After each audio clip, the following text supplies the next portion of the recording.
We're about to be covering some pretty complicated topics in C, and before we do, you need to know a little bit about how memory works and how variables are stored in memory.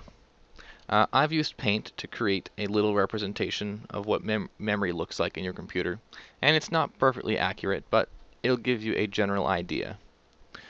The first thing that you should know is that memory is comprised of basically a giant list of bytes. Each byte, which has nothing to do with food, by the way, is comprised of 8 bits. And you've probably heard, but computers use a binary system for storing numbers. That means that everything in the end is either a 1 or a 0. And a 1 just means that there's an electrical charge present somewhere in the computer, and a 0 means there isn't one. And each of these bits is either a electrical charge or a not electrical charge. It's a 1 or a 0, an on or an off, a true or a false. There's lots of different ways of thinking about it. But each byte is comprised of 8 of those bits. And as I said, your memory is just a giant list of bytes. So each of these boxes here, which aren't exactly square, but that's more because of my drawing skills than anything else, is a byte. And here we have 25 bytes.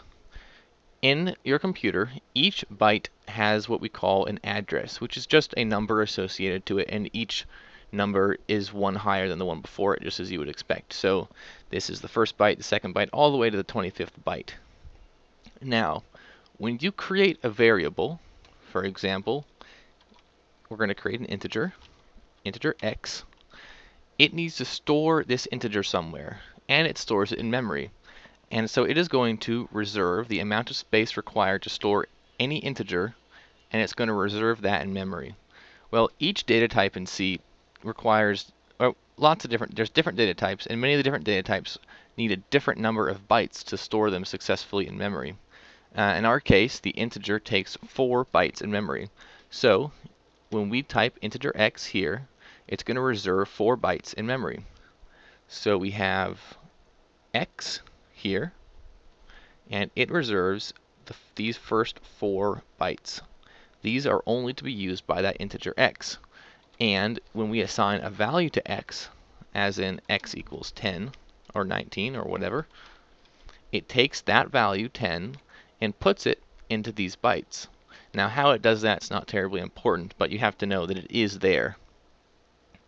Alright, so that is the basics of how you can create variables which reserve a number of bytes in memory depending on their data type. And this is how memory works. It's a list of bytes, and each byte has an address or a number associated with it. These concepts are important, and you're going to need to know them for the next tutorial, where we're going to be getting a little more in depth about how all of this works. Well, that was pretty painless so far. Thanks for watching this tutorial, and I'll see you again in the next one.